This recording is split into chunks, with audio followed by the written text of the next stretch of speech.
In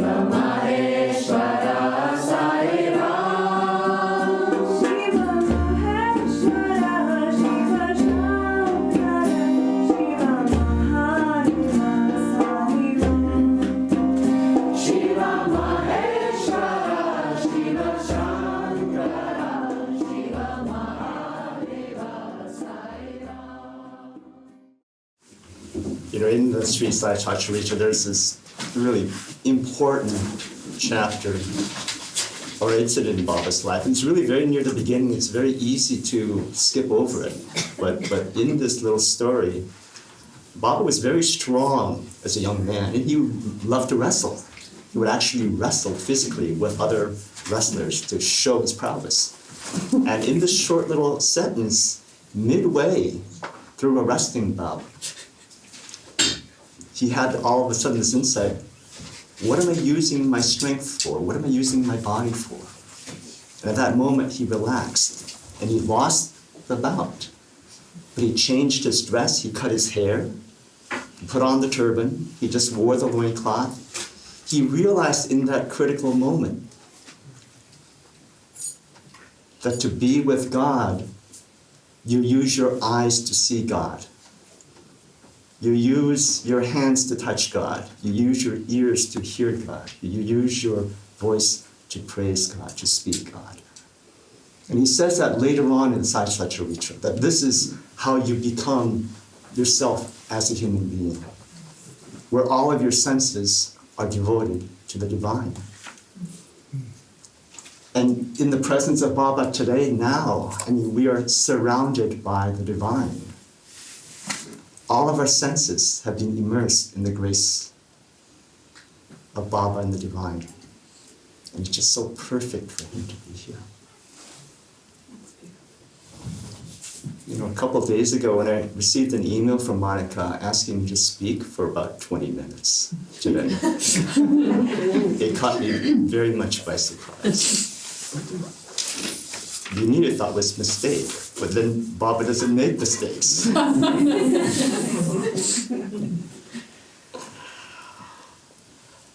But then I remembered really in the Sai Baba how one of the most beautiful things that his devotees could do was to gather together and to share stories of Baba. It made them so happy. And I realized that this is what this is, among friends, to just share some stories of Baba. And I said to myself, I can do this. I can do this. When I first saw the email announcing Baba's arrival just about a week ago, there was a photograph on that email that showed this structure, this holy structure, and there was no roof except for the struts. And I was astounded by that photo because it hit me so much. This is Baba's original Dorkama. When he first went to Shirdi, there was no roof on that building. So it was open to the elements. He was one with nature. He was bathed by the sun, he was bathed by the rain. And in that photograph, he's bathed in sunlight.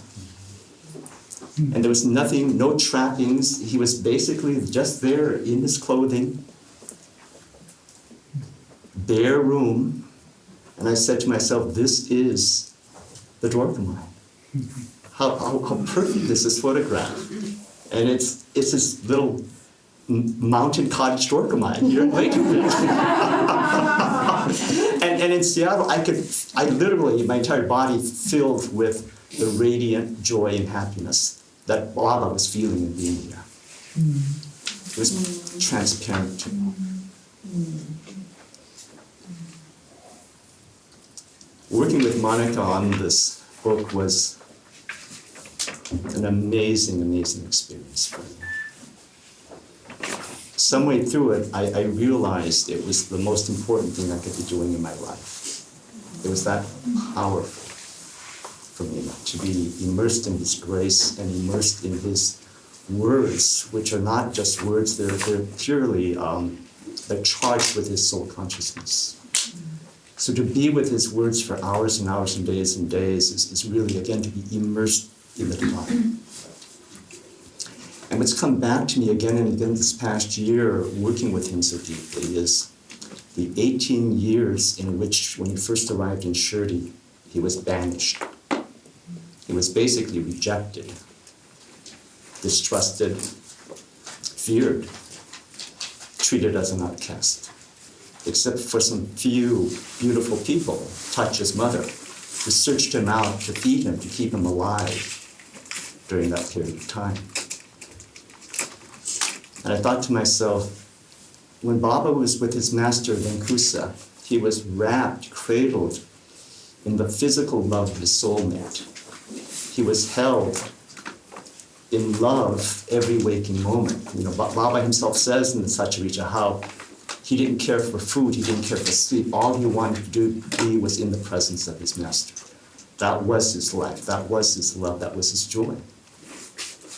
And then when he's still a teen, Venkusa says, it's time for you to go. In a few short sentences, he sends Baba out. And at that point, Baba isn't fully yet realized.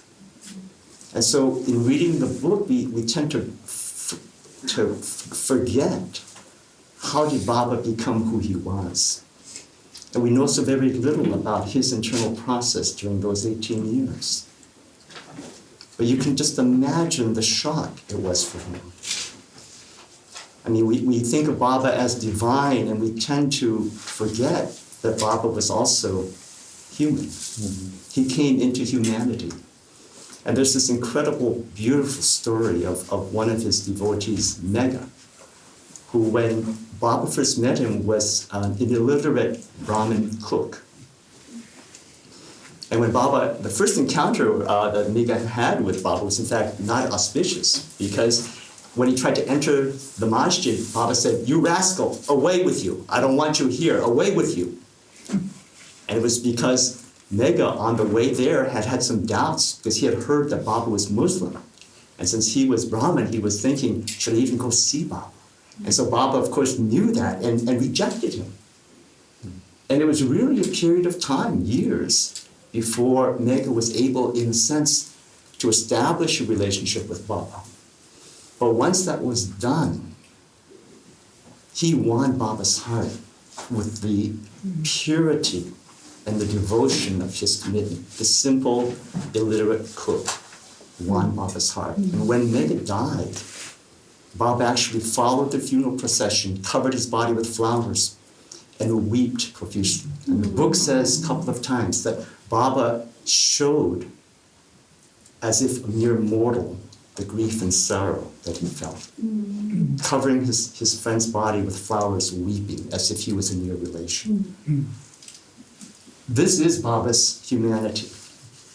I mean, when Monica and I talked about this book, I mean, the most powerful energy that comes out of it is Baba's tenderness and his sweetness. It was really the love of a mother as well as a father. And his devotees, the closest ones, called him mother. Tacha called him mother. And so to realize the breadth and scope of how far he opened his heart to us is really encapsulated in that story of his grief and sorrow for Mega.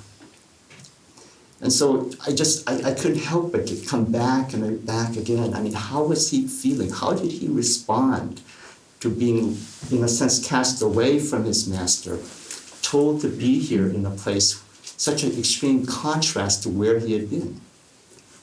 And yet Baba used those 18 years to dive deeply, deeply, deeply into himself. He had no social structure, no conventional structure. All he had was his connection to the divine, his connection to his master. And he trusted that with all of his heart and all of his faith.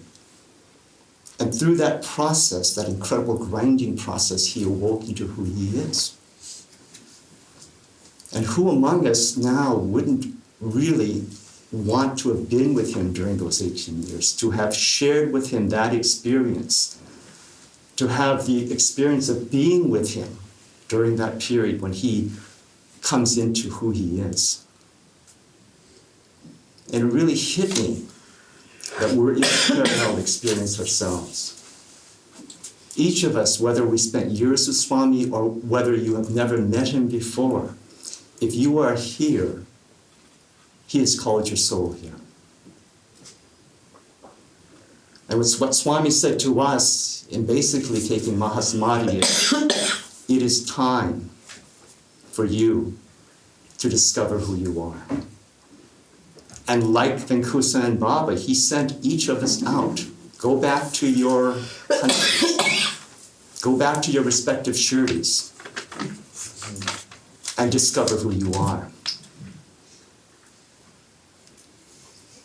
And I realized the 2.5 years since Swami's Mahasamadhi, for many people, for many of us, has been characterized by what seems to be chaos, confusion, loss, conflict, really a sense of loss of identity, a sense of loss of direction. And yet, those are the periods of time, really, when, for me, I know the sacred energy is the strongest. It truly is. Those are the times that are fertile. Those are the times that are so rich. Because it's in those times that the sacred energy is really dissolving the structures, the identity that your ego is attached to, that your ego knows. And so, of course, there's an incredible grace there. You know, the appearance of conflict and dissolution and the sense of loss is the Maya. What's underneath is really that pure, rich, powerful sense of sacred energy at work. Sacred energy put Baba outside of Shirdi. And for 18 years, he trusted in that sacred energy and became who he is. Sacred energy has placed each of us in our lives where we are today. Trust that sacred energy. Because unlike Baba, Baba had no one. And look at this. Look at what we have around us. We have a community. We have the sacred land, the sacred lake that Swami has gifted to us with full open heart and the greatest blessings, divine blessings that are possible in this universe. So we have so much. And it's really the period of time where Baba has now come to say, I am here with you now. You know, much like we would want to have been accompanied Baba during his 18 years, he's really here now to say, during this time, I am with you. I have done this.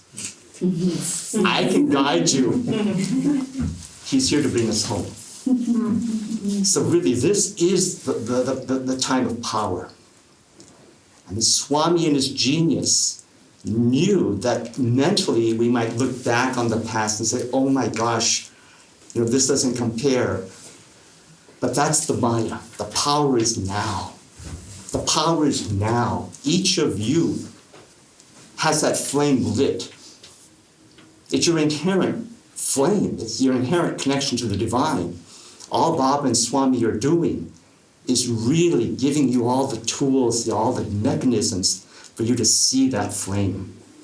And so for each of us to grow that flame during this time is really the challenge that Baba faced and that each of us individually are facing, to grow that flame. I think the Dattatreya manuscript that was released 2 years ago has this something about this line that, be the best human being you can be and the world will follow. And that just struck me because it's so true. If each of us can grow the flame, the world will follow. And Baba and Swami have taught us what it means to be that best human being. We don't have to look around in the dark for what that means. They have shown it to us by who they are.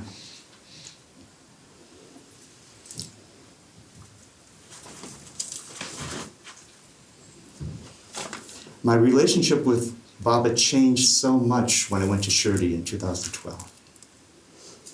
When I look back upon those days, it's almost as if I was in a trance the entire time. And activities that happen day to day seem almost like a dream, and the only reality was really that sense of being with Baba in eternity. And since that experience, there have been periods of time where my entire being is yearning to be with Baba, to be in his energy with such power and such force that it is the only thing that is important in my life. It's as if he's my nourishment, my food, the air I breathe, the reason that I'm alive. And I know that those experiences are not my normal experiences. I think one of Baba's devotees, Kakasahib Dixit, put it very well. My weak and fickle mind. I mean, that's not my normal consciousness when I'm in those periods. And over time, I began to realize it is in these periods that I'm actually experiencing my soul consciousness. Wherever my mind is, my soul is unwaveringly devoted and fixed on the divine, on Baba. And I began to realize that what was happening was I was beginning to feel in my life, become aware in my life, what it means to feel that soul energy, that soul consciousness, while here in human form, in body. And when you have that devotion, when you have that unwavering commitment, when you surrender everything to Baba, he responds. I'm here as a witness to tell you he responds. His love is not a feeling, it's not an emotion, it's truly, it's a force, it's a power, it's the most powerful force in the universe. It is a love that is so present, so all-encompassing that it literally has mass. It has more mass than anything in the world, anything in the physical world, greater than concrete, greater than pure iron. That love is a palpable force of creation, and it fuels the heart of creation.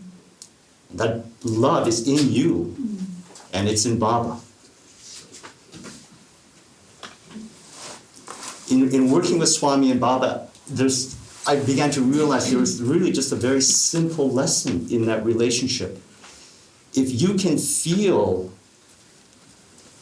the sacred, if you can feel the bliss and the love in Swami and in Baba, that means it is in you. You wouldn't feel it and see it if you did not know it. It is in you. I mean, ultimately, their message is, when you look at me, you are looking at yourself. When you look at Swami, you are looking at yourself. That is how each of us finds ourselves, by realizing that we essentially share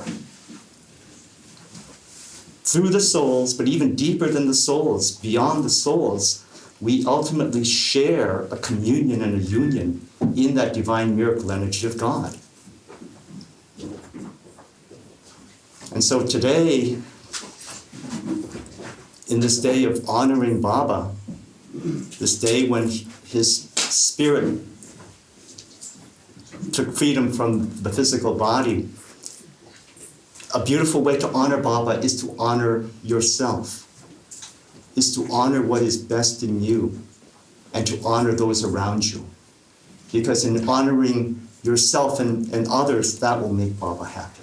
That is the best way, really, to honor him. So, thank you. God bless you.